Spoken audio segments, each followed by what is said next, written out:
Hello, and welcome to Principles of Microeconomics. This is Module 7.2, and we'll be discussing public goods and common resources. When we think about the types of goods in our economy, we have to think about them in terms of two types of definitions: whether or not they are excludable and whether or not they are a rival in consumption.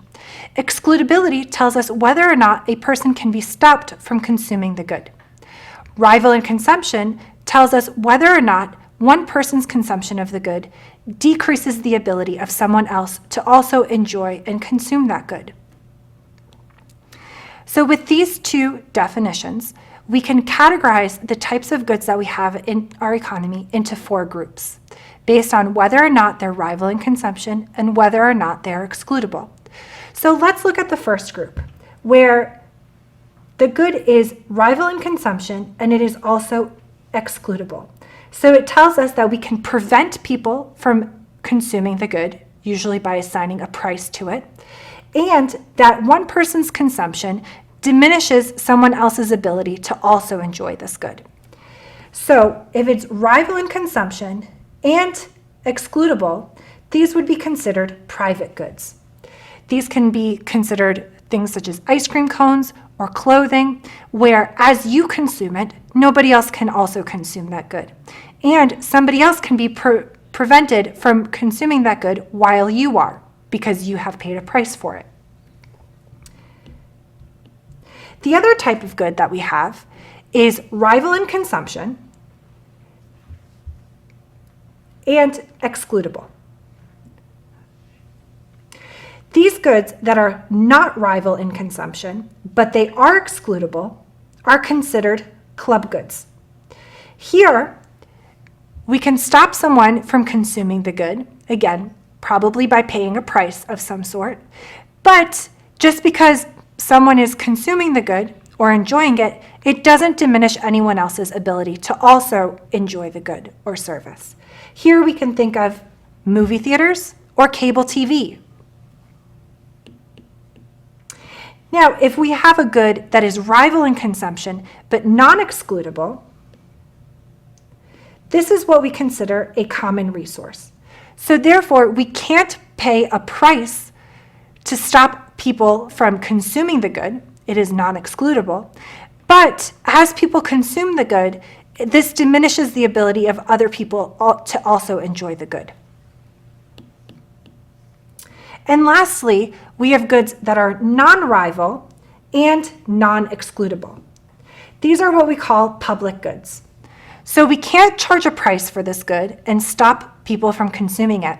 And also, one person's consumption does not diminish another person's enjoyment of the good. These include things such as national defense, knowledge, etc. So now, public goods, as we know, because we cannot charge a price for them, no firm would be willing to provide public goods into the market. They cannot exclude people from consuming the good. And because one person's enjoyment doesn't diminish other people's enjoyment, firms are not going to be willing to provide it on their own. Also, the provision of public goods presents the free rider problem, where a person who receives the benefit of a good but avoids paying for it.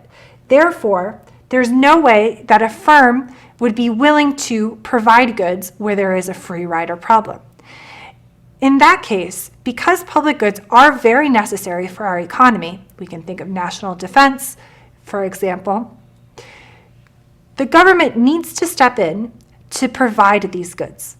So let's think of an example, such as paving the main street in town.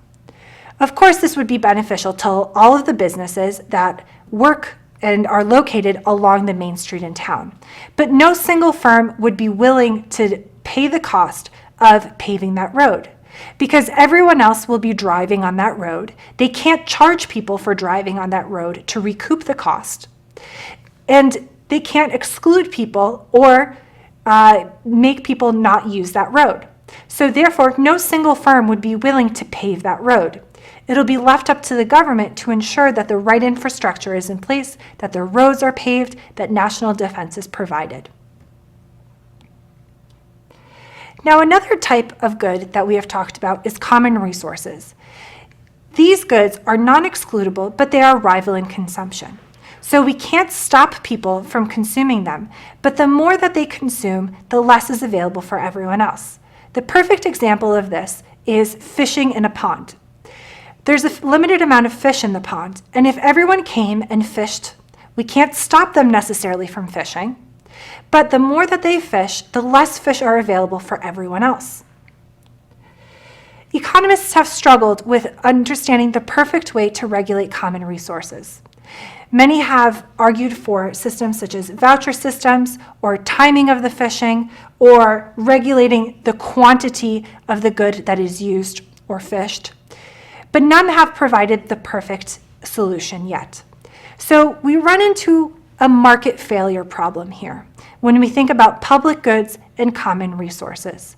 Because of the fact that they are non-excludable and because of the fact that public goods are non-rival in consumption, if left up to market forces, neither public goods would be provided by private firms, nor would there be enough common resources available for everyone. So this is a problem that requires government intervention.